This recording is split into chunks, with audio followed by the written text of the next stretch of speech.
Salut à tous, bienvenue dans votre JT du mardi 27 janvier. Voici les titres qui seront développés dans cette édition. On vous racontera l'histoire de Quentin le Parisien qui va découvrir le carnaval grâce à son ami Yannick le Bourbourgeois. Cette histoire, c'est celle d'un docu-fiction appelé Let's Dunkerque. On a rencontré l'acteur et le réalisateur. On reviendra aussi sur l'élection de Miss Prestige nationale, la Gravelinoise Margot de Roy. On l'a interviewée lors des vœux de Gravelines. Elle était aussi hier soir à Sportica pour donner le coup d'envoi de la rencontre entre Gravelines et l'élan Chalon. On vous donnera d'ailleurs un résumé de cette rencontre à la fin de ce journal. Let's Dunkerque, ce nom vous dit sûrement quelque chose. Vous avez peut-être déjà entendu parler de ce documentaire à venir sur le carnaval. À la base du projet, un jeune réalisateur bourbourgeois et un jeune acteur parisien rencontrent avec les deux protagonistes. Un Parisien découvre les Trois Joyeuses et le carnaval de Dunkerque. C'est le pitch de ce docu-fiction à venir appelé Let's Dunkerque, avec cette fois-ci l'objectif de ne pas faire un énième reportage sur le carnaval de Dunkerque. On a essayé de se différencier un peu de ce qui a déjà été fait en fonction de notre scénario, en fonction des images qu'on a envie de faire, parce que c'est des images assez simples de ce qui a déjà été tourné. Et là, vraiment, c'est avoir une qualité cinéma. C'est pas un reportage sur Dunkerque et son carnaval, et ses traditions et sa région. Pourquoi on parle de documentaire fiction? C'est parce qu'on veut, à travers le prisme que je vais être, rentrer au cœur du carnaval et au cœur des carnavaleux.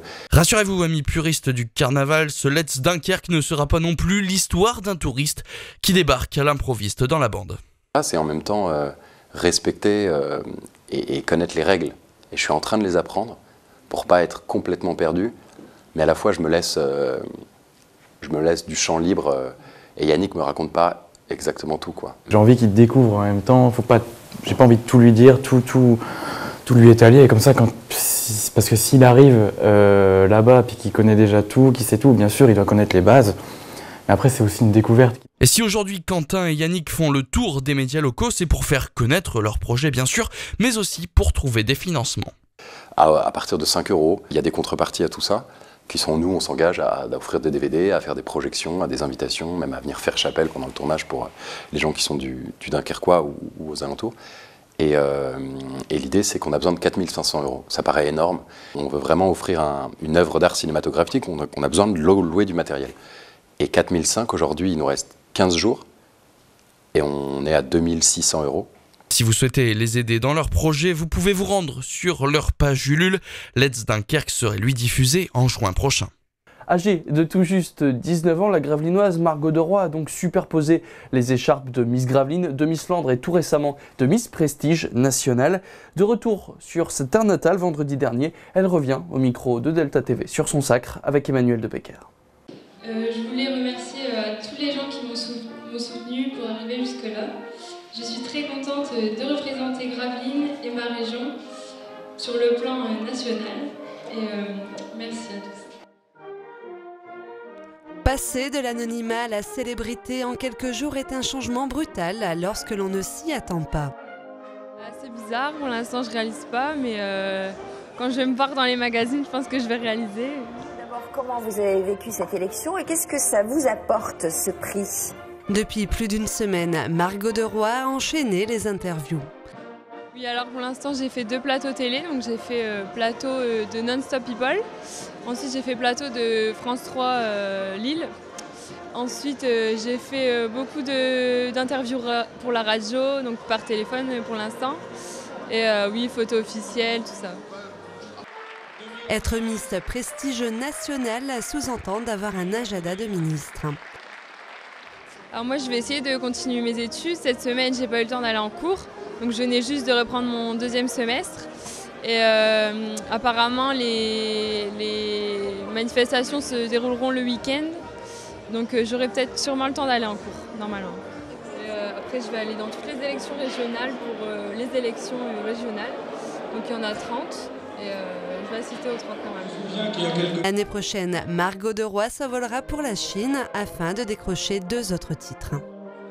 Miss Model of the World et Miss Princess of the World. 8 défaites en 9 matchs, le BCM semble en pleine crise interne. Hier soir, c'est l'élan Chalon qui se présentait à Sportica et les Gravelinois se sont inclinés 65-74. Résumé du match, Michel Vière sur des images de nos confrères de Sport Plus. Les matchs se suivent et malheureusement se ressemblent pour le BCM. Nouvelle défaite des Gravelinois, la 8e en 9 matchs.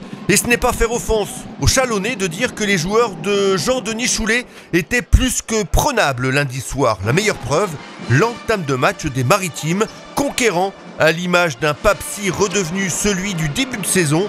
Le BCM surfe sur la vague rouge. Les 20-10 du premier quart semblent augurer le déclic que tout le monde attend. Que s'est-il passé dans les têtes gravelinoises? Nul ne le sait, les cadres sont au repos sur le banc à +10, c'est logique, mais les remplaçants ne sont pas au diapason.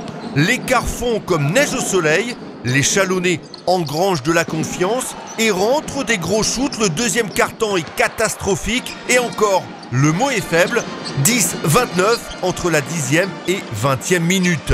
À la pause, l'écart n'est pas insurmontable, 30-39, tout reste possible. Et c'est vrai, le BCM revient avec de bonnes intentions. Paul Harris trouve la mire et Graham Brown cadenasse la raquette. Le BCM vire en tête, 56-54. Le plus dur semble fait. Malheureusement, Gravelines retombe dans ses travers.